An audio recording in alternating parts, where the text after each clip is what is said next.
We're Bison! We are infected!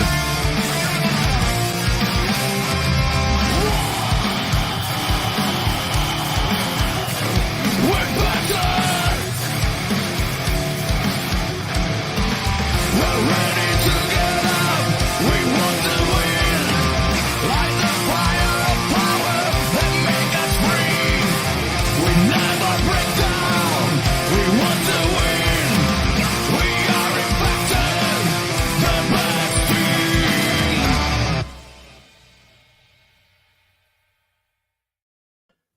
Hello and welcome back to TNI-UK Impacted episode 105, coming to you live via the Total Nonstop Impact Network on YouTube and of course Twitch.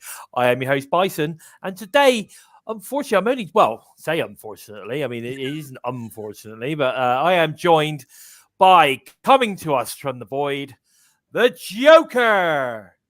Hello brother, you okay? I'm good, thank you. How are you? Yeah, I'm not bad. I say unfortunately because I meant unfortunately based on the fact that Steve's not actually here today. He's not been feeling well, so we just want to send our best wishes to Steve. Hopefully he's listening or watching the show from bed. Would be cool, and maybe I'll pop some comments in the in the chat later on. If he manages to watch the show, that would be cool. But we do have the man coming to us from the void of his own mind, Joker. So we shall be fine. We shall be fine. It's great to see Terrence is in the house. Hello, my friend. Nice to see you. Good to see you. Violet, hey, Courtney as well. Violet and Courtney have joined us as well, which is great. And looks like Violet says she almost forgot it was Wednesday. How can you forget? How can you forget it's Wednesday? Wednesday is all about Impacted, baby. That's all it's about. All the time. All about the tribe. It's all about this. All about the TNI tribe. There you go. Guys, listen. I just want to get this out of the way. Don't forget, if you want to support TNI, head over to the Spreadshirt store or the ProWrestlingTees.com/Total Nonstop Impact for some great t-shirts and other merch. Or why not leave us a super sticker throughout the show to show your appreciation for our discussions. We very much appreciate you guys joining us each and every week and support the love you guys show us. It's incredible, and let's face it, without you guys, the show isn't what it is. So it's great to have you guys with us. Please, like I said, we love you, and make sure you leave us loads of comments about all the things that we're talking about as well today. We got so much on. One disappointing thing, however, Joe, isn't it, that unfortunately Tommy is not going to be able to join us today. Tommy Carl's not going to be able to join us. There was a bit of a booking error. And unfortunately, Tommy Carl's not going to join us this week, but we are going to reschedule, and we will have him on a show later on. Possibly, hope maybe next week or maybe the week after, but we'll certainly get him rescheduled in as soon as you possibly can. Shame, but one of those things. Okay, so basically, as well, we haven't got anybody to interview today. We have got potentially a really good guest next week. He's a friend of the show already. So, but we'll have to wait and see, and I'll confirm that on Monday. But we like to give you the stars, don't we? We do. Yeah. We like to give you the stars here on Impacted. So you'll just have to wait and see. It's been a bangorama. You're telling me.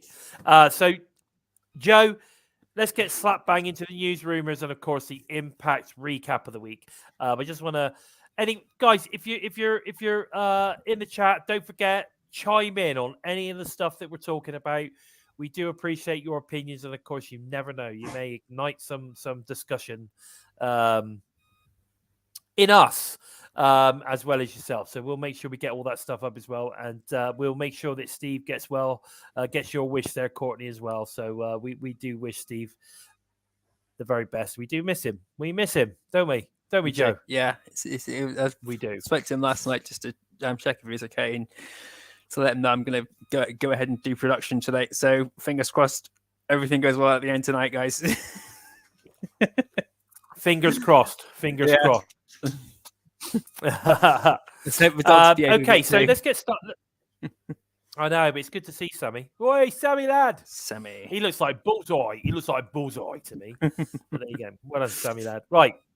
Now, talking about bullseye or bullies, can Bully Ray be trusted? Now, after an awesome opening in-ring promo from Josh, Bully, Moose, Macklin, then Bobby Fish comes out as well, asked obviously for his shot in front of his hometown of Albany. Can Bully Ray be trusted? What are your thoughts on this, Joe? Do you think the Bully can be trusted? I don't think so. No. I'm hoping to be proven wrong, and I hope Bully Ray is going to now blow the entire world away and actually be Mr. Nice Guy. But it's just not in his character to be Mr. Nice Guy, or at least stay Mr. Nice Guy. I don't think I've ever seen him in a true face role before. So if he can pull this off, it will be one of the best character turns ever. But either way, I'm really, really intrigued with this story already, because I really did think he was going to cash in against Josh Alexander and most likely lose, just to add that, so it's not a repeat of Moose taking us out. But the fact that he's not cashed in, and he even post Bound for Glory, he actually put Mike Bennett through a table with Josh Alexander. So we know whose side he's on. Technically, he's on the side of Impact Wrestling, and he's on the side of Josh Alexander. But can he be trusted? I don't know, and it's all good. It's going to be looking forward to seeing if we are proven wrong, if we are proven right. I'm telling you, though, there is no way Bully Ray can be trusted. Absolutely no way. I just can't see it. Can I just say a quick hello to Bonus Baby as well before we carry on? Yes, I heard that the Good Brothers were on NXT last night. You're right, 35 to 40%. It must have been. He could have been giving it a full 100%. There was only a few hundred in the crowd. But yeah, anyway, so I totally agree with that one. We've got a few other people. We've got someone joining us there. Is that Far Chan Chops? I don't know who that is, but yeah, we definitely read the chat, my friend. So feel free to chime in whenever you like. Nice to see Terrence in the house as well. So Dead Punk's with us again this week. Getting a bit of a regular, Dead Punk. Get a regular.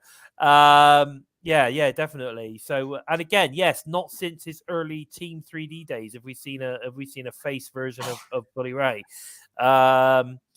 Courtney, don't trust Bully. She's like, no. I don't trust Bully, definitely. Mir, Mir's loving the Bonus Babies comments there. Nice to see you, Mir. Thanks for joining us, my friend. It's great to see you in the chat. So I don't think we could trust Bully. At the end of the day, the guy is one of the he's a fantastic heel. He's a scumbag. He's an absolute scumbag, and there's no way that that he's gonna continue in this sort of kind of I don't know what we talking. There's just no way he's going to continue being like his best mate Tommy Dreamer and all that kind of. It's just not going to happen. It's just not going to happen. And interestingly enough, I love the fact that Moose was just basically scumbagging everybody. Yeah. As far as he was concerned, everyone was a scumbag. Especially Bully Ray. But of course, through the show, and again, I could tell you there's no way that he's going to be. You could trust him, because all the way through the show, there were so many different promos of you got Tommy Dreamer coming in. I need to be able to trust you. Oh, don't fuck me over. You've got like the Scott promo D'Amore. where Scott D'Amore is warning, Josh Alexander that, don't trust Bully. He's a scumbag. Keep your head on the swivel, all that kind of stuff. So they're setting it up. They're setting up that Bully is definitely going to turn at some point. They're setting it up, aren't they? Yeah. If everyone's really thinks Bully Ray has really turned over a new leaf, then all I can say is, look at this dumbass. Totally agree with you. And of course, later on in that in-ring promo, which I thought was a really good way to start the show, we don't see stuff like that enough, I don't think, on Impact. So I hope this is a sign of things to come. I like this sort of stuff. Now, obviously Bobby Fish then joins the party. He's scumbagging everybody, and it made total sense that he called a shot in his hometown of Albany for a chance to face Josh. I mean, if he comes out, come on, Josh. We're in Albany. Yeah. We've got my home fans are here. Give me a shot at the title. And of course, I know there was a lot of people online. Oh, this is bloody ridiculous. What's the point in Kaz handing in his call your shot and all the rest of it? Well, Touche, Mia. This is a bit of a different situation. Exactly. Yeah, you're right. There is only one scumbag. Yeah. And it is Kyle. There's no doubt about it. He is the one and true scumbag of the Impact Nation, shall we say.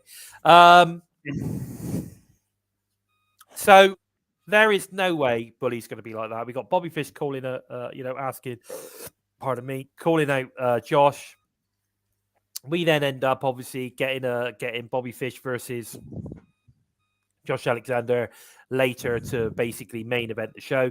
Again, first time I think we've seen the Impact title being defended on the weekly show for quite some time. I'd say it's got to be about a year, I would imagine. But yeah, it's been a long time.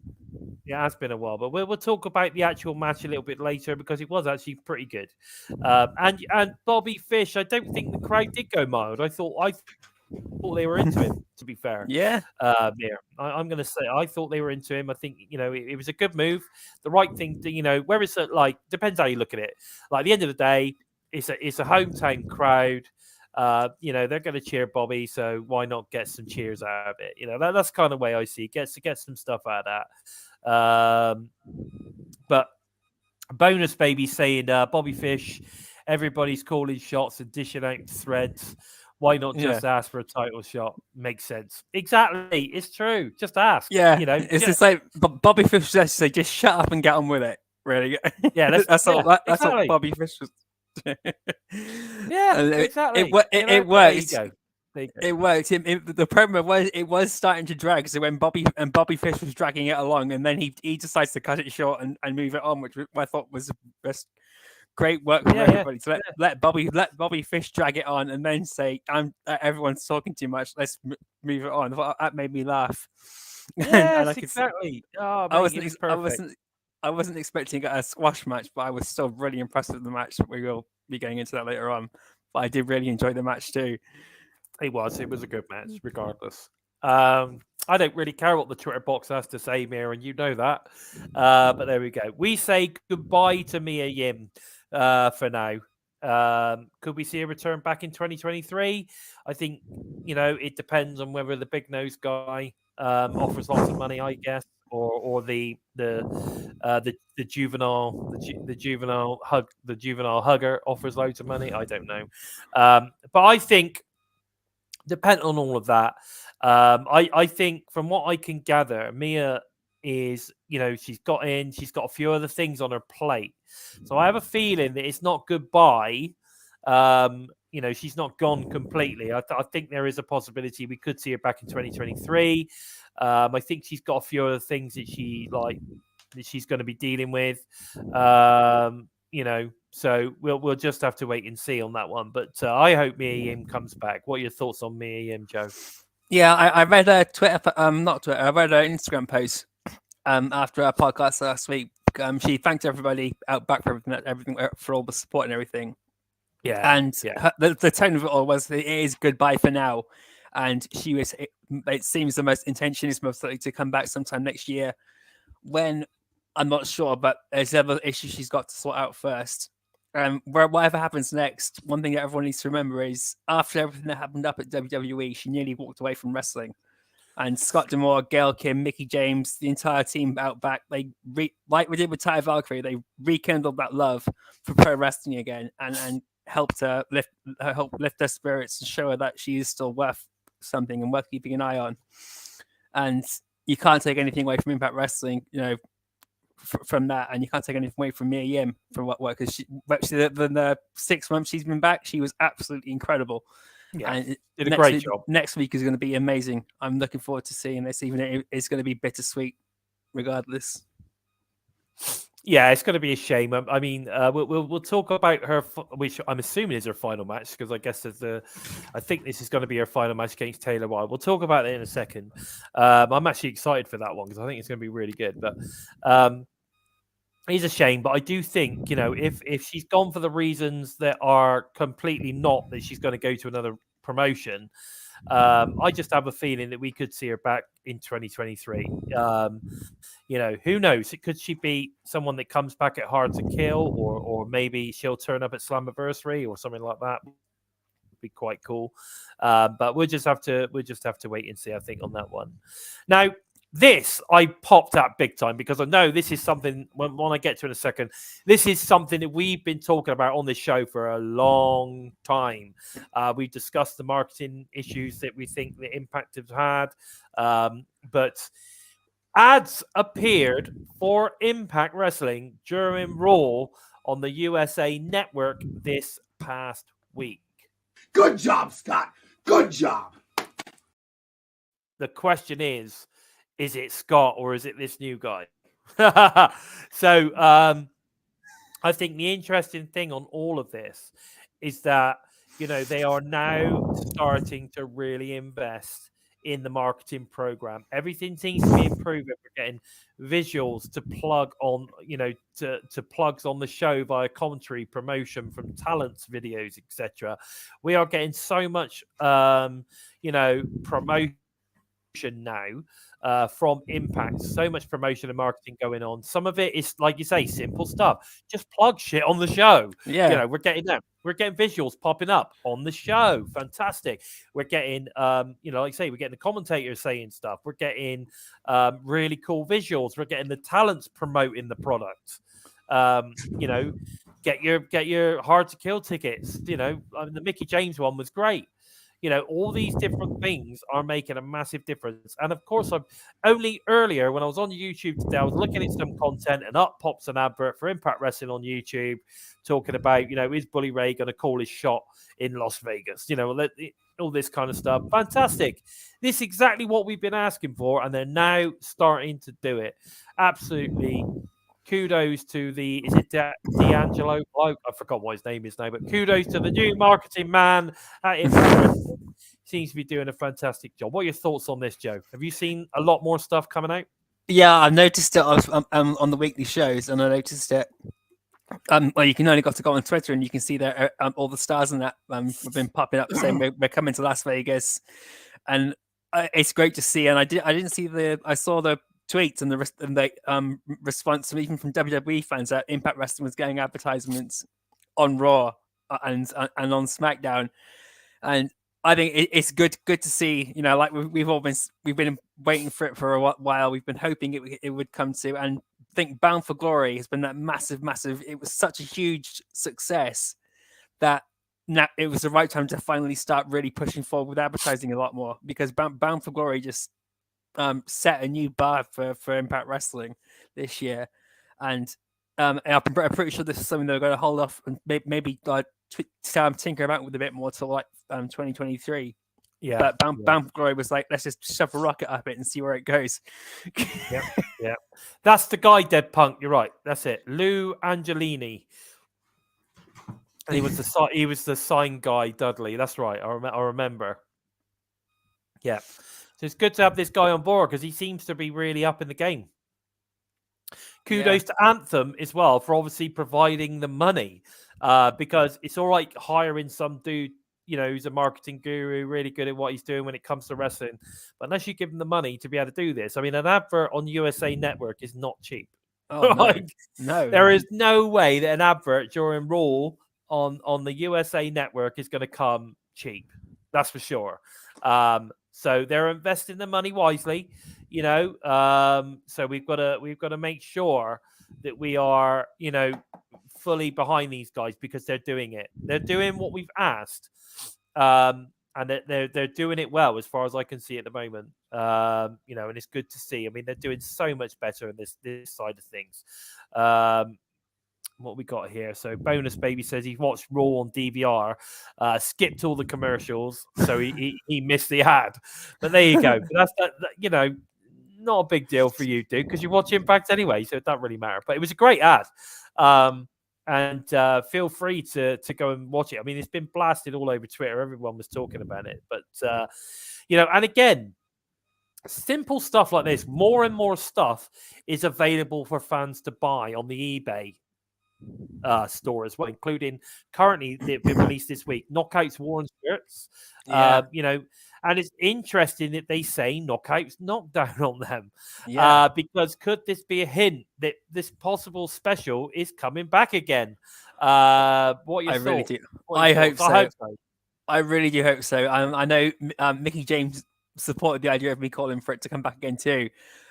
So I'm really do hope that Knockouts Knockdown is coming back again, because it was such a huge success last time, and we wouldn't have seen Masha Slamovich otherwise if it wasn't for Knockouts Knockdown. And we got to see one of Savannah Evans' best matches as well in that Monsters Ball. Like I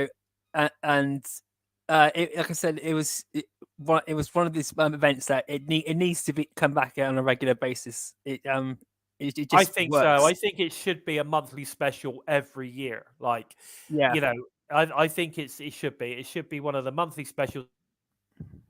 Fantastic show. You could do exactly the same way you did it before, celebrating ladies. Full female commentary team, all female matches, referees, backstage, everything. I think it would be awesome. I think it should be special every single year. If they can do that, and Destination X for the X Division. Yes. That 100%. Those two are. I still want to see Lethal. I still want to see Lockdown back as a regular yearly monthly as well. And I've heard rumors that there is plans to bring that one back as well. So that's fantastic news moving forward for sure. Now, I put something. I put something out on Facebook. It's not on Facebook, on Twitter the other day. I've had an idea now. Do you remember we've been talking about kind of like, we need to have. I think there should be a Knockouts 1 hour show every week on Access TV. I think it should be available every single week, 1 hour exclusive Knockouts content. I've even come up with a name. It should be called the Knockouts of Impact. Yeah. How cool would that be? The Knockouts of Impact, 1 hour weekly show. I think it'd be great. I think it'd be fantastic. And the amount of knockouts as well that are now, starting to sign. We're seeing more and more get involved. Like say Taylor World's back now. We got loads of great knockouts to be showcased. I think we could easily put together a 1 hour, knockouts only show. The Knockouts of Impact. I think it'd work perfect. Definitely. But there you go. I mean, that's my thought. I mean, I'd love to hear your thoughts in the chat on, what I've just suggested there, or do you think that's a cool name, the Knockouts of Impact or something along those sort of it's difficult to sort of come up with that really. I mean, Knockouts Knockdown has already been taken as a sort of special, as a show. So, we've got to come out with a weekly show. We've got to come out with something for that as well. I think it'd be great. I really do. And Lockdown is definitely a show that we need to look at bringing back. Every single year we should have a Lockdown. Every match in the cage would be awesome. Yeah. So we'll just have to see. We'll just have to see. But fingers crossed. And who knows? Like I said, if Knockouts Knockdown comes back, I think that would be pretty badass. Bonus baby is saying Impact does need a weekly KO show. Saturday night knockouts. There you go. That's another great name. SNK. All the KOs call their shot gauntlet matches. You can have all sorts of stuff like that. I think there's a possibility. There's a real strong possibility it could happen. Somebody in the chat earlier put something up where they were talking about the big nose one and the juvenile one. Been trying to buy up, all the free talents to try and keep them away from Impact right now. You could be right. To be fair, you could be right. Yeah. Triple H, to be honest, is bringing back guys that Vince McMahon fucked up more than anything else. So he fucked off. Or people who he just broke their spirits so much that and just threw them away. So we got Bray Wyatt's come back to WWE now, and he gave it a really emotional promo, and I have not seen it, but guys like him returning, that's good to see. And Mia Yim got on well with Triple H too, so if she made a return there for a short term, it wouldn't surprise me. It's all guys like she got on well with Shawn Michaels, she got on well with Triple H, so anyone that was running NXT at the time, she got on brilliantly with. But it was as soon as she went to bloody Raw SmackDown and Vince McMahon was the main guy in charge, he fucked everything up for her. And yeah, totally. I don't see her going to AEW unless she wants to really work with different people. But she's just going to go there and get lost. Yeah, definitely. I know Ty Valkyrie's long-term plans at the moment is to eventually sign with a company too, and hopefully that's Impact Wrestling. That would be good. I think she knows it. It's just her and Impact are a good fit. So we'll just have to wait and see. You've got nice to see Dean Bragg in the chat. Oh, it's good to see you, Dean. Sorry, I didn't see your message. Thank you. Buddy? We don't really generally talk about WWE stuff on here, but yeah, maybe. Who knows? Keith Goldman suggesting Friday night knockouts. That's a good one. Yeah, definitely. I'm not sure putting it on Friday night would be the way to go with so much other wrestling on Friday night, but and all the specials are on Fridays now too. Exactly. Yeah, so I'm not sure about that one. Saturday night possibly would be a good night. But I mean, I think we definitely need a weekly show. I think we definitely need a weekly show for the knockouts. Like I say, 1 hour, just a 1 hour special. It could showcase. You could get at least three matches on there. Possibly four. We could get some storylines forwarded on there. And again, I'm not saying we don't put the knockouts on Impact Weekly. No, not at all. I'm saying this is on top. And why not? The guys are fantastic. They often steal the show. So they deserve the opportunity for something like that. And it's interesting. Again, see, Bonus is saying the same thing. Look, Bonus is saying there's much going on Friday. You got SmackDown Rampage. Saturday would be better. Use their New Japan Pro Wrestling partnership, of course, to pair the KO show with a weekly Stardom show. That's interesting. Yeah, that's the other thing. There's room for other talent from elsewhere to come in as well. Yeah, which should be good because Impact Wrestling does a good job of showcasing other women from different companies too. We've only got to see it when Masha Samovich was on the early days of her Rampage and all the people from local promotions she went through. Yeah, no, exactly. Now, there's so much scope in there. So the fingers crossed, guys. Fingers crossed. We get that Knockouts 1 hour show weekly coming to access. And of course, YouTube insiders as well, of course, would be good. But guys, listen up. Tickets are already on sale for Hard to Kill Friday the 13th at Center Stage in Atlanta. And it looks like they're selling well already. There doesn't seem to be many floor seats for this one. There's a lot of, because I think there's quite a large bleachers area, isn't there, at Center Stage? Yeah. They're being sold as sort of kind of like the general admission tickets. And I think most of the floor seats are already gone, which is pretty cool, to say the least. And I've seen a few people letting us know that they've already bought their tickets, which is great to see. And again, like I said, you've got the knockouts, you've got the guys. They're all doing little promos. They're all promoting it, which is fantastic to see. Now, this weekend's tapings at Sam's Town, Las Vegas, look to be selling really well also. Plus, we could be seeing the Direwolf at this set of tapings as well. So I noticed that he was promoting Impact, the Impact tapings on his Twitter the other day. So that's going to be interesting. Take care, Dean. Thanks for popping in. So interesting to see who else do we think may turn up at this set of tapings. Do you think? What do you think? I mean, I've heard Athena could be turning up, but. Well, again, I don't know.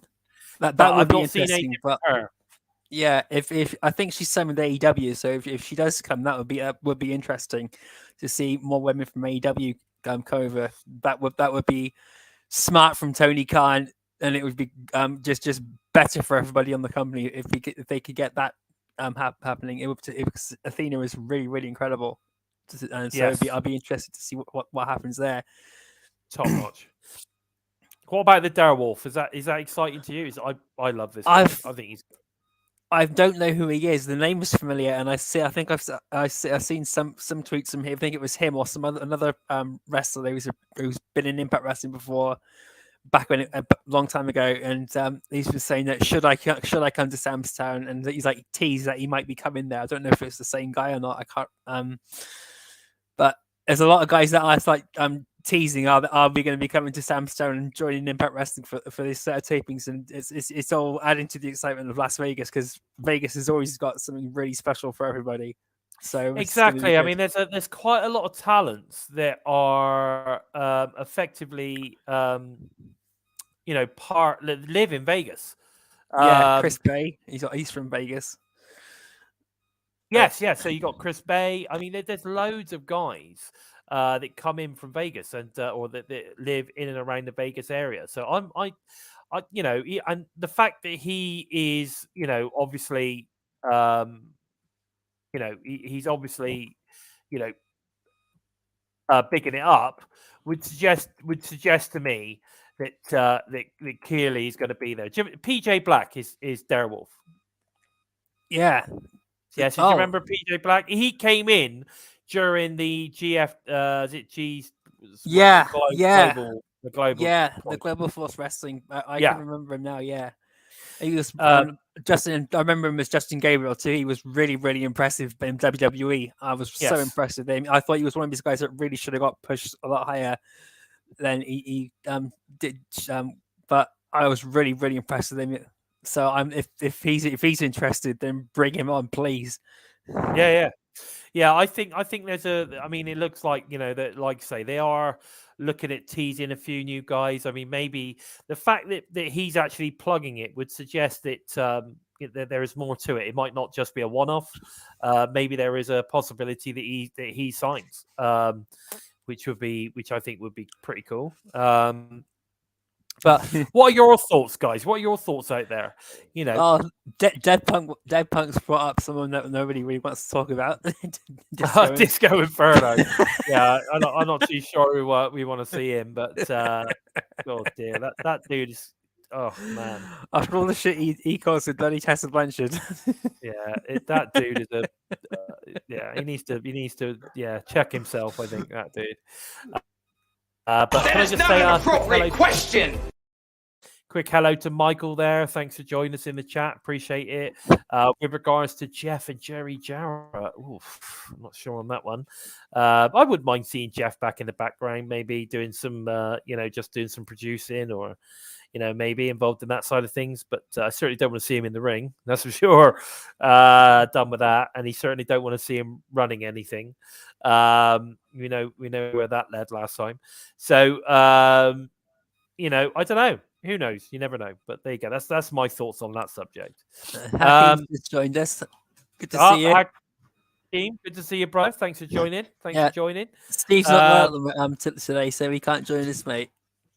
So it's just the two of us. Unfortunately, just the two of us. But we're doing all right, though. I think. Let us know. Are we doing good?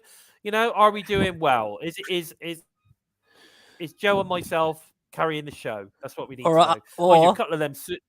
Couple of super stickers would tell us, I guess. Maybe we're not doing so well. We've not got any super stickers this week. Well, the truth is, you're nothing but a mid-card donor.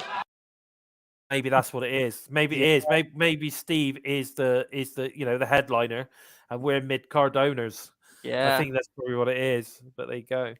Anyway, so some great news hit the socials earlier this week.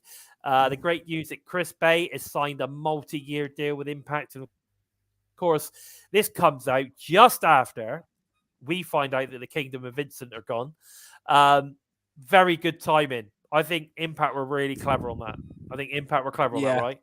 Yeah, but they came out. They waited for the Kingdom and the Vincent stuff to sort of come out. Or I don't know about Vincent so much, but they certainly knew that the Kingdom, I would imagine, were going to be at AEW. And they waited, and once that came out, boom, they hit us with some good news, right? Yeah. Well, I think the Kingdom was always after they were announced as the Kingdom. My thought was they're definitely going to go for Ring of Honor, and seeing as one of the big narratives behind Honor No One was that Ring of Honor, Yeah. and really kicked Mike Bennett and Matt Taven especially in the teeth. So them going back now and they're wreaking havoc over there in Ring of Honor. I say good luck to them. Vincent, I really do hope he's staying around. But I know PCO is on a full contract for the next year or so. Eric Young's contract is up at the end of the year. But Chris Bay, to announce him on an extended contract, I think 2 to 3 years or so, that's just showing how much faith they have him as a superstar and how much faith he has in Impact Wrestling. Jordan Grace has been with the company for 4 years. Ace Austin's been with the company he's on an extended contract now too, so he'll be with the company for another 3 years. Exactly. So I think we're doing good. I think we did keep the Kingdom, but so what? We got other great possibilities coming in. We've managed to keep Chris Bay. We know that Ace Austin is already re-signed, so we know that for sure that we've got Ace and Austin in as the Bullet Club members. Doing their thing. Thank you very much, Courtney. We appreciate your super sticker. Thank you. Have we got a sound bite just for Anna, for Violet? Have we got anything there for her? Yes, we do. I am just looking for it, and it is too far up the list. There's a lot of scrolling. Fair enough. Mia, I agree with you. Come on, Sammy, get off. I think he's become a big Melvin. Totally. I agree with you. But thank you, Courtney. I appreciate that. Definitely. Book this. There you go. There's a soundbite. And don't worry. I'm pretty sure I can turn it on anytime, Pat. Come on, no problem. There we go. I'm sure we're going to get some good ones coming up later. Here we go. So, Crazy Steve sign. I really? Is that one come out? Have I missed that one? Oh God, yeah. And that came out a couple of months ago. I didn't know it was I thought it was just a short-term contract. But if he's extended his contract, Steve? then yeah, that's good. That's good. I mean, I know that Steve's contract was is a paper appearance one anyway, but that's good news as well. We love Crazy Steve. We love Decay. So, and I don't think they're going to want to let the Decay guys go any sooner. But there you go. But yeah, it's going to be a shame. There's no more Matt Taven and Mike Bennett. What a shame. And of course Maria. That's probably the biggest loss. But I think that was fantastic timing, and of course we did mention EY earlier. With regards to Willie, I'm not sure on that one. I think I'd rather see. I like Willie Mack. Don't get me wrong, but he's doing a great job. He's doing some great work over at MLW at the moment, a few other places. So he's doing all right. I don't think he should have ever gone in the first place. However, I think as it stands at the moment, I would love to see someone like Shane Taylor, but signed instead. I think he would be fantastic. But moving on with some of the stuff we've got here, we've got after the Motor City Machine Guns get a win over Raj Singh and Shearer on BTI last week. We find that, and they then find out that Heath and Rhino got to Scott D'Amore first to face the Kingdom this Thursday for a tag titles match. They weren't too impressed with that, were they? No, I wasn't impressed with that, to be honest. But someone has to dethrone the Kingdom, sadly. But at least they picked the right guys to do it. Oh baby! Oh baby! Who knows? It's been a long time coming. They broke Rhino's legs. Heath was injured by Violent by Design, so we've been calling for Heath and Rhino to get that tag team title shot one way or another. Now it's finally happening. So I'm looking forward to seeing how. That's it. Now Rhino's back. They're getting their shot. That's the main thing. Yeah, it's going to be good. It's going to be good. I think either way, it's going to be a good match either way. But there you go. And Anna says that soundbite of who booked this shit describes her life. Apparently, I think it describes a lot of people's lives. Yeah. To be honest, I wake up in the morning and think the same thing. Yeah, exactly. Yeah, I agree. Dead Punk Gage, yeah, never say never when it comes to any wrestler. At the end of the day, anyone could turn up at any given time. And you know what? One of the good things about Impact is that they can bring people in for 6 months to have a stint. Maybe they could bring Willie Mack in for a set of tapings. Who knows? Yeah, that would be You good. could see him back. You could see him back. So you just never know. Now, something else that we had a very interesting matchup as a no DQ between Tasha Steelz and Killer Kelly. Ends in a submission win for Kelly. Now, I've said this a couple of times over the last few weeks. I want to see Savannah Evans turn on Tasha. I really want to see this happen. I could see her aligning with Kelly, or going it alone, obviously. But I think her turning her back on Tasha and joining the Killer Kelly cult or something would be interesting. What do you think? Yeah, I've been wanting to see Savannah Evans break out for a while. After that Monsters Ball match at Knockout SmackDown, she proved she could really go her own way as an individual superstar. I've been loving the stuff she's been doing with Tasha Steelz, but Tasha Steelz can only have someone holding her up for so long, and we've seen her now throw Savannah Evans in front of the bus so many times now. You're just wondering, when is the last straw going to come? So I'm hoping to see like Tasha Steelz just lose her shit and go mad at Savannah Evans just to get the boot in the face, like she did with Kiera Hogan. Yeah, exactly. In the end, Tasha, for God's sake, shut up.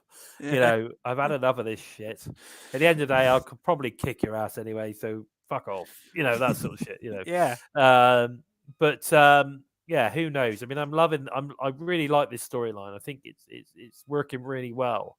But I don't know. I just think that if Savannah turning on Tasha would be really good. So we'll just have to see. We'll see where it all goes.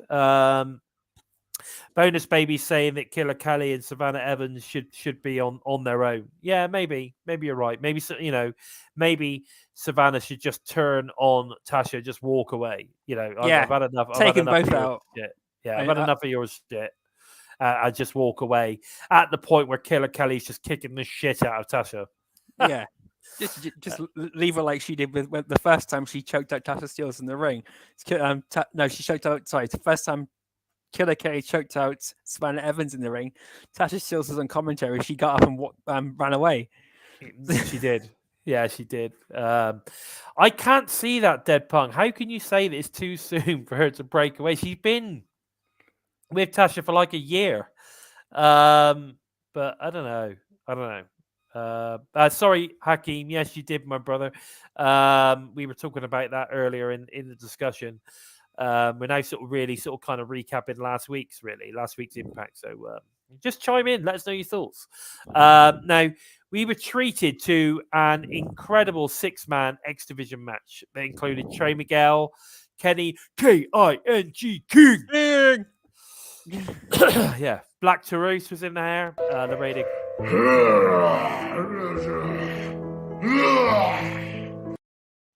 I love that. I love that soundbite. Alex Zane and of course Yuya Uemura was in the match. Trey Miguel obviously picks up a win here, gains him some momentum towards that X Division title. We then later saw him sort of kind of like confronting Mike Bailey and Frankie Kazarian in the parking lot. What were your thoughts on this at this point? I mean, obviously we find out something a little bit later, but at this point, what were your thoughts on this? I was thinking, we're going to see Trey Miguel and Mike Bailey go like face off to get the definitive #1 contendership match again, or are we going to see them in a triple threat match? I had a feeling Trey Miguel was going to walk out with a victory in this match, although I would have preferred it to be Black Taurus, to be honest, given the amount of momentum he's had behind him already. But Trey Miguel put on a hell of a showing again, as he always does in this match, and him and Mike Bailey going for round 3 is always going to be good to see too. So I think it's 1-1 between the two of them. So that would be interesting. And I don't think Mike Bailey's actually pinned Trey Miguel. I think he won the he won the X Division title from him in the Ultimate X, and no, he did pin Trey Miguel because Trey Miguel challenged him for the title. They had a rematch, didn't they? Yeah. They have a match afterwards, and he did pin him. Yes, But it's Trey Miguel not pinning Mike Bailey. I'm thinking about, so that would be interesting if then Trey Miguel gets one up on him. It'll be technically one over between them then, and we can see the rubber match then. But either way, when I found out Frankie Kazarian was going to cash in, I thought, oh wow. But I was expecting it to be like we're going to get Trey Miguel and Mike Bailey possibly building up some heat between each other. You know, push Trey Miguel more towards the heel side we might be seeing come forward, or at least the more aggressive side, seeing as him and Laredo Kid seems to have stalemated now. I just have a feeling. I have a strong feeling that they're gonna throw a load of sort of kind of like X Division type multi-man matches at us for a while, and then maybe we'll end up with some sort of Ultimate X at some point, or I don't know. We're gonna end up with something, because obviously as we get later on into the show, we find out what's going to happen to the X Division title, so it's obviously going to become freed up again, so someone's going to win it. I agree with you, Hakeem. I just I got this feeling that we might see Taurus win it. I think if we're going to get Ultimate X, it'll be in January. I think Hard to Kill is like the event we get the Ultimate X, the first one of the year, and I think that's becoming like more of a staple thing, like the Quality Shot Gauntlet is in Bound for Glory, and it's a smart decision in my opinion too. Yeah, totally. I think it would be really good to see it Hard to Kill. But there you go. I mean, it's going to be interesting to see where the X Division title goes from here. But there you go. So, in a very interesting twist, Gisele Shaw picks up the pin to get the win over the Death Dolls for Team Vexed. What could this mean? Do we have a new member of Vexed? What are your thoughts on this one? I was really, really surprised that Gisele Shaw works so well with Vex. Given that the snubbiness and head up their ass attitude they have towards everybody, they got on so well. They worked together so well, and Rosemary taking the pin again. It's another chink in the armor of the Death Dolls. Is Rosemary now the weak link and everything, and what's going to happen there? But Chelsea Green and Jenna Price seem to be humouring the fact that Gisele Shaw is working well with them for now. If you read all the posts that Chelsea Green's put on recently on Twitter, he also even one earlier yesterday and Gianna Price replied to it. Yeah, it's working well for now. But Rosemary taking the pin in this match and Havoc seeing it from the outside. Sorry, not Havoc. Jessica seeing it from the outside. That's like it's like, oh God. It's like everything Rosemary's been trying not to happen is happening. And it's now all Rosemary's fault. Everything's falling apart. That's right. You're right. Yeah, definitely. Because I'm sick. Oh, she's sick, all right. Definitely. Barry, from what I heard, my friend, it wasn't the case of them not turning it on. There was a YouTube issue, but either way, these things happen. Get over it, move on. It was still a great show, so just enjoy the show. We then get Eddie Edwards was noticeably absent from last week's show. What could this mean for Eddie, and what could this mean for Honor No More's future? Well, I think we know what this means for Honor No More's future, especially based on what we know has happened with regards to the Kingdom and Vincent, etc. Good to see you, Steve. I think it was set up really well too, because I think the way they set it up for Bound for Glory was, what happens if you lose Daddy?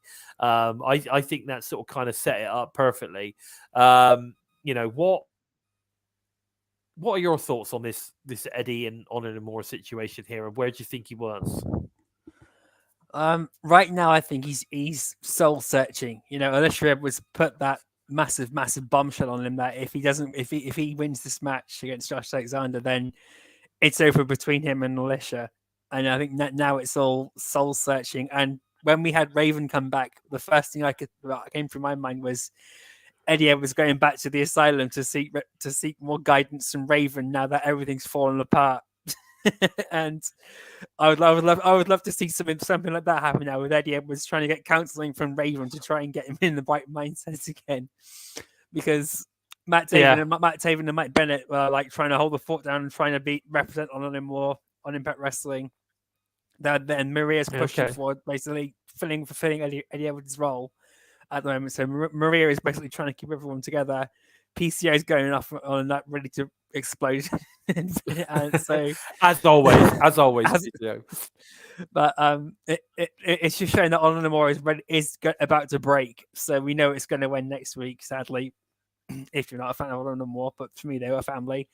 To your point, Mia, yes, I do think this might be that Eddie Edwards turning babyface or coming back with a lot of as a heel, but not as over dramatic as he was. He'll still be on everyone's bad side for a long time. He's going to be he's going to be a hero simply by association until he can really, really prove himself that he is a changed guy. Changed man and definitely. everything. And this is a great suggestion. I like that. That's interesting. That is a good suggestion. Yeah, Eddie Edwards versus PCO in a Monsters Ball match. That would be interesting. Yes, I would love to and see I also that. like the suggestion of the Bling Empire as well for Gisele Shaw. Yeah. That would be good. Yeah, that would be very cool. I like. See, Hakeem, you're smashing out the gems tonight, buddy. You're smashing the gems out tonight. But there you go. So it was also good to see Matt Cardona back in action and reuniting the major players as Brian Myers comes out to Strat Gujar during their match as Mid Cardona picks up the win with over Kujar. What are your thoughts on this one? Now, to me, this is a way of establishing another tag team, right? Yeah, I think we're going to see the major players now become real competitors for the tag team titles. And with Brian Myers having the Digital Media Championship too, it's extra feathers in his cap as well. So it makes sense to get to put the major players now in the tag division, seeing as we've lost Mike Bennett and Matt Taven. The Motor City Machine Guns are at the bottom of the pile at the moment. So the first obstacle they have to overcome is the major players, which will be interesting to see how they fare out, because we've got Ace Austin and Chris Bay are second in line really to the tag team champions. Yeah, I mean, when you think about the tag teams that we've got now, I mean, obviously we've got Heath and Rhino, we've got Bay and Ace, obviously Bullet Club. Looks like we're reintroducing the major players as a tag team again. I think they'd make good tag champs, actually. I think they would bring, they would be good. Who else have we got tied in there? Shira and Raj, Motor City Machine Gun. There's at least 5 or 6 teams. How many more do you need? To be fair, how many more do you need? Yeah, I think it's not like a huge roster, so you don't need more than 4 or 5 at least. So yeah, I think that's plenty as far as I'm concerned. It's a real shame though that Vincent went, because I thought PCO and Vincent would have been awesome. I love the way that they brought, like Vincent brought PCO back again, and all that kind of stuff. For me, it was a perfect matchup, really. It is a shame, but it is what it is, I guess. So what's that one? Brian Myers getting the mention from MJF and cheers from the crowd, and AEW Dynamite last night was cool.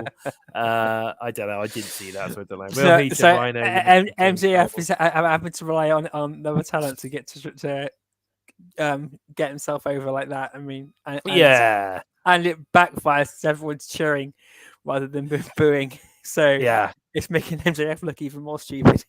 Yeah, he's an idiot, but there you go. So that's good. I just want to welcome Bonkers. I just noticed Bonkers has popped in the house, and of course John Palmer's with us again, talking about Option C. We'll get to that in a second, my friend. So there's there was a lot of stuff to talk about with regards to. I heard a rumor EC3 was. I meant to mention this earlier. I heard a bit of a rumor we might see EC3 as well at some point over the next set of tapings. I don't know how true that is, but anyway, if anyone knows anything, let us know. We then get treated to a great in-ring match between Josh Alexander and Bobby Fish as the first. As a first time.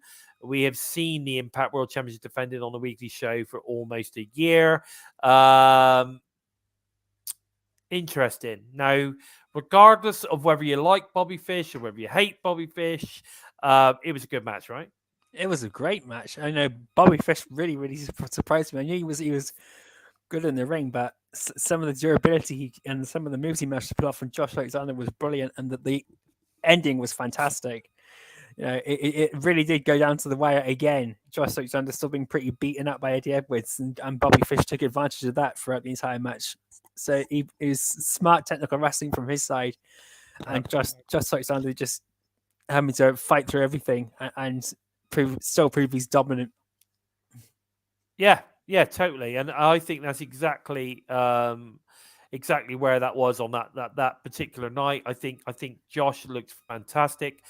Bobby Fish gave him a real good match. And again, you're right. He was taking advantage of the fact that Josh was probably a little bit beaten up from Bound for Glory, but he got in there, and I think it was good. I think there's people out there that do like Bobby Fish. I think he is an underrated talent. I thought he's pretty good on the mic, and he's good in the ring. He's a veteran. At the end of the day, he's a veteran. Now, and he's outspoken. He's got something to say. And do you know what? I don't like why. Just because he's willing to sort of kind of like wear his heart on his sleeve and let people know his thoughts. Some of the stuff he has to say, I don't disagree with. Yeah. It's just that he's got balls enough to get out there and say it. So there you go. So that's my thoughts on that guy. But either way, it was obvious why this match was set up. It was a good match. We had the Albany crowd. I think the Albany crowd were behind him at the tapings, but I don't think they were at Bound for Glory so much. But again, I think that's because you have more people probably coming in from out of town. Yeah. To watch that one when you had the more sort of kind of like Albany crowd in the house for the tapings, I think they were more receptive to him than the BFG crowd. But it is what it is. I thought it was a good match, so that's probably it. That was what he was brought in to do. It's done. Yeah, I don't think we'll see him moving forward. That's me saying now that there is reports that he was at NXT. So at the live events and stuff, but if he's just backstage, he's just backstage. But it wouldn't surprise me if he goes back there now that Triple H is in charge again. Triple H is someone who works well with people. He doesn't shoot you down and ground you into nothing. Yeah. Basically, Yeah. So it makes sense if he's to go anywhere, go back to WWE and rub it in Tony Khan's face a bit more. There you go. It's interesting. That Brian Myers was being mentioned on AEW, and I think it's great that people get recognized for what they do. At the end of the day, MJF was trained by Brian Myers, the most professional wrestler, as well as Pat Buck. It's just why shouldn't he get a little bit of recognition for that? If MJF is signed to AEW, one of the top promotions currently in the world, fair play. He's been trained by a top guy in Brian Myers. So there you go. That's the way it goes. And I'm glad he got a cheer for it as well, because the dude's great. He's a great worker. He deserves any accolades going. He's fantastic. I loved giving him shit at Emergence. Let's put it that way. All in good fun. All in good fun. Of course. Yeah. Brian Myers is one of these guys. He's really good at keeping it in kayfabe. And outside the ring, he's a really nice guy to talk to, but he's great. He's a great heel. I don't care what anyone says. He's a good heel, and he obviously enjoys being a heel as well. So that's good. Now we've got the digital media exclusive match to talk about, Joe. Now I know you as we were talking earlier, you quite like this match, so let's have a chat about it. Yeah. So it was Alicia Edwards versus Davine and Ava Everett. Now, I don't know the other two particularly well. Obviously, I know Alicia, but Alicia obviously gets the win. I know that you enjoyed this match, Joe, didn't you? Yeah, I enjoyed it. It reminded me of when we went to Wrestle Carnival in July. It was like a proper indie show. So I guess it brought back memories of there. The match was actually pretty entertaining too. And it was nice to see Lish get a win. It was nice to see different women in the ring for and it was a good 10-minute match. It wasn't short and sweet, even for a triple threat match. It was good. It was like back and forth and really competitive, and we got to see a lot of character from the other two women as well. And Ava Everett, I think, is someone that would do really well in Impact Wrestling too. She was quite impressive. Yeah. So what I will say though is that Alicia gets the win. Yeah. Now, which is great to see. I love it when Alicia gets wins because we don't see that very often on Impact Wrestling, do we? No. It's a shame. It's a shame. I've been calling for Impact Wrestling to push Lish so many times. I'm going to keep doing it till I die. Yeah, I think they should give her a little push. Give her some love every now and again. She's a little pocket rocket, as they say. But it's a good match. It's available as a digital exclusive match. It was available from yesterday. Make sure you go checking that one out. It's from Creator Pro. It's like I say, it's a pretty solid little match. I'm not going to say it's going to set the world alight, but it's a decent match. It's certainly worth your time. If you've got Ultimate Insider or you've got Impact Plus or whatever, go and check it out. It's not a bad match. I think it becomes available for free either Saturday or Sunday. So if you haven't, then it'll be available then. We then got advertised for tomorrow night. We've got the BTI match, Johnny Swinger versus Dirty Dango. Oh, that's going to be good. I'm all for it. I'm all for it. I'm a Dango good. fan, man. I'm a Dango fan. We know what we're going to get from Johnny Swinger. So, I'm actually looking forward to it. I think it's going to be a fun match. I'm going to be laughing from start to finish. I'm laughing now just thinking about what these two are going to do. And we got Ziggy Dice at the ringside too. Oh, this is going to be this is going to be fun. Dirty Dango versus Brian Myers was really good, but this is going to be hilarious.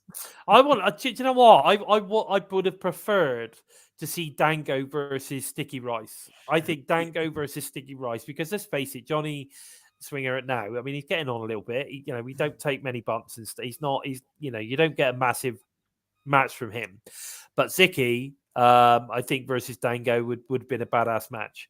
But yeah, I mean, it should be fun. We know that it's going to be a comedy element on this one. I think this is going to be good. I think it's going to be good. So I encourage anyone to make sure they watch BTI tomorrow night before Impact Wrestling. So we then got Impact Wrestling, and on the schedule for this one, we've got Frankie Kazarian relinquishes the X Division title.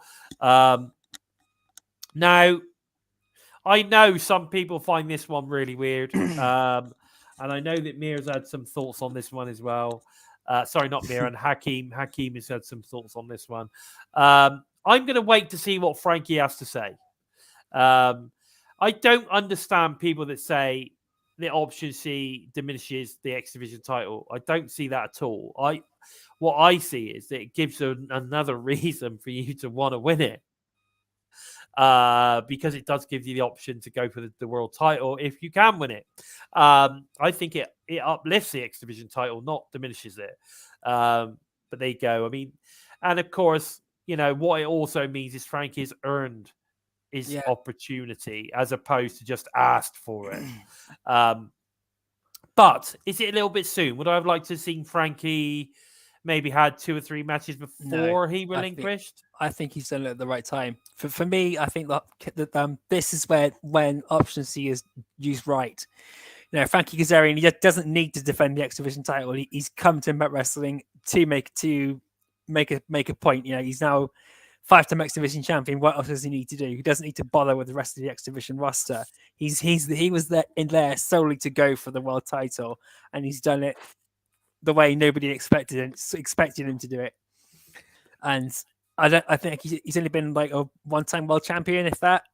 So I don't think he has. I don't think he has been world champion. He's never exactly why he's doing it. Yeah, and him versus Josh Alexander is going to be a great match to close off the final. I'm expecting this is going to be at Overdrive in November, so it's going to be a hell of a way to have for the last big special of the year. It's going to be a great way to close off the year. And Is Frankie there not a Kazarian, special in December then? I don't think there is. No. So I wonder whether that's going to be Knockouts Knockdown. Oh, that would be good. That would be really, really good. But interesting. I know there's not been one advertised for December yet, and Overdrive is the one that's coming up. Okay, but they normally have them every month. Frankie Kazarian cashing in now is the right way to do it. If it was someone like Trey Miguel just won the title and then cashed it in, now it would have made sense. But if he would have done it when he first won the X Division title, it wouldn't have made sense then. But Trey Miguel's now built himself up to be a main event star. It makes sense. And Frankie Kazarian is a main event, so he's a TNA legend. Yeah, technically speaking, he's and if you think about it, he's sort of kind of doing it right, isn't he? Yeah, he's pioneered the X Division. Nothing else to prove there at all. So, and he's an absolute badass. Yeah, exactly. He is a badass. So impressive. Yeah. So impressive. Steve, just to chime in there, Steve's saying that normally we have IWPG in December. That's true, but I have a funny. Is it December? I don't know. Thanksgiving. The Thanksgiving episode was the last time we had IWPG. So I have a funny feeling because that's going to be at WrestleCade. I have a funny feeling they're going to tape it for the Thanksgiving episode like they did last year. OPWF. That's what I think. That's what he means. But there you go. That's what I think is going to happen. And I tell you what, if they do a special and it's knockouts, knockdown, I'm all over that. I'm all over it. I think that'd be great. So I agree with what you're saying with regards to Frankie. I don't see this as being a bad thing. I think this is a good way of doing it. I would have liked to have seen a couple of matches though. Where he took on, I don't know, maybe a Black Taurus or Alex Zane. If anything, take on Trey Miguel to knock him off the top spot, but then that would just be Trey Miguel taking a loss for the sake of taking a loss. I was thinking more along the lines of maybe like someone like an Alex Zane or maybe Laredo Kid or something like that, where he's going to get the win and then he relinquishes then. But either way, I'm good with it. I think I think it works. I do. I think it works, and it doesn't diminish the title whatsoever. Because I think that the fact that you can evoke option C with the X Division title, puts it up. It puts it over. Zach, what are you talking about? But there you go. So that's my thoughts on it. I'll tell you what, though, talking about Hardcore Country, did you see her promotion of, I think it was the Las Vegas tapings? Did you see that? I have not. No, I've seen one or two other superstars promotions of it. I've not seen Mickey James one of it. No, or if I have, I've already forgotten about it, which is not a good thing. But my head's a bit frazzled at the moment, so. It was definitely there. It was a good one. I enjoyed it. I thought it was really, really good. And again, I liked all the others as well. I think it's a fantastic way of doing it. I really do. Can you pop Hakeem's comment up there? So if we don't get a match or a tournament to see Bayley winning the belt back, kind of makes Kaz winning the belt kind of pointless. But that's my opinion. It depends how you look at it. Right, and I agree. I think that's what we should see. We should see like a tournament now, leading to say an Ultimate X match or something at Hard to Kill for the X Division title. And it wouldn't bother me if Bayley doesn't win it back. But I think that would be cool. I think Bayley would need to be in that match. But I think a tournament is a great idea and would sort of kind of like build that back up again. Because again, if you hold a tournament, if you have sort of like, I don't know, five or six Impact talents against 5 or 6 guys that they bring in from elsewhere, it could be a great way of doing it. And you could put over a couple of these, talents that come in to take a couple of spots in the Ultimate X at at Hard to Kill as well. It doesn't have to be all the Impact guys winning their shot, winning their tournament matches or whatever. I think it'd be a shot. Or if you don't do Ultimate X, then you could still have a tournament to determine who will be the 2 talents that face each other for the X Division title at Hard to Kill. I think it will work well. But like I said, I just do not think that Option C devalues the X Division title at all. But let's just wait and see what Frankie's got to say tomorrow night on Impact Wrestling. We then got the in-ring debut, or reintroduction, I guess, but the in-ring debut of the inspirational Joe Hendry. And and versus the gut check winner, Jason Hotch. Apparently, Joe is going to teach Jason a lesson. But we'll have to wait and see. I think I'm looking forward to this. I think he's going to get the most ginormous pop. Do you think? Oh, definitely.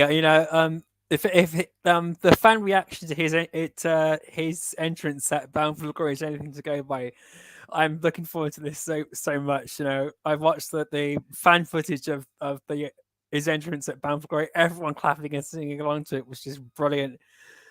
and I can only imagine what the atmosphere must have actually been like at Bound for Glory, just to be a part of it all. I want the crowd to be singing Joe Hendry's theme tune. That's what I want. As he comes out, I'm going mental. But I think we can safely say this is going to be. We do need a Joe Hendry soundbite, Mir, and I believe we're going to get working on that. We've got a few new ones coming up. I think we're gonna introduce maybe a Bully Ray one, some more. There's some nice new scumbag ones from Moose. I think we're going to get added. Joe Hendry needs one. So I think there's going to be a few coming up, a few new ones coming up fairly soon. Just bear with us. I know that obviously Steve's been unwell, so he's not had time to do his, and Kyle is sort of in and out, as we know he's a busy bee. So hopefully we'll get some new ones fairly soon. But either way, I think this is going to be a really, really good debut for Joe Hendry. Nice to see Jason Hotch in action again on Impact Wrestling. So we're starting to see a lot from the gut check guys now. So people that have been moaning, where have these guys been? Well, they're starting to get some matches. So this coming. We've then got Bullet Club's Bay and Ace versus a Bully and Dreamer. Again, we've had people moaning about this because Tommy Dreamer's back in the ring. I think Dreamer's in the ring to take the pin, quite frankly. I think Bay and Ace are going to get put over in this one, of course. And if it's Dreamer that gets pinned, then it doesn't harm Bully and his potential shot at the is calling his shot at the title with Josh Alexander. I think this is definitely a match to put over Bay and Ace. Do you agree? Yeah, win or lose, Bay and Ace are going to look amazing in this match. I do hope they get the win, though. And if anything, Tommy Dreamer was most likely going to get the pin if Bay and Ace win, which should happen. It's all going to be Dreamer's going to be more focused on is Bully going to be the good guy more rather than focusing on the incoming offense. So he's going to be having his head on the swivel, as Scott was one Josh Alexander about. So exactly, booking 101 or storytelling 101 tells you that the what if Bully just leaves Tommy Dreamer in the ring, walks off? Yeah, gives it a finger or something. Well, when he turns heel, because I'm pretty sure I made the statement earlier. If people think he's going to be staying face, if he's going to be heel, it's going to come towards the end of the year, like we did when Dina turned on Jake something. I think they're going to build it up till December, maybe even up to early January before Hard to Kill, and then drop the massive bombshell then. Maybe you could be right on that one. And of course, sorry, I meant to say Fat and the Furious. I'm sorry about that. Fat and the Furious. Yeah, so I think it's going to be interesting. Some people think, Hakeem saying he thinks Bully's going to get a pin on Bay. Not so sure on that. Like I said, I think Dreamer is in this match to get the pin. That's what he's there for, to put over. I think this is a match to put Bay and Ace over as a tag team. That's what I think. And of course, like I said, as long as Bully doesn't get pinned or Bully walks away for the match or something, then he's not going to harm him at all leading forward. So we then got advertised Eric Young versus Rich Swann. And this is a bit of a renewed rivalry, I believe. Is that right? Yeah. Rivalry renewed because Eric Young lost the title to Rich Swann a couple of years ago now. And so I think it was Rich Swann eliminated Eric Young in the closed shot gauntlet.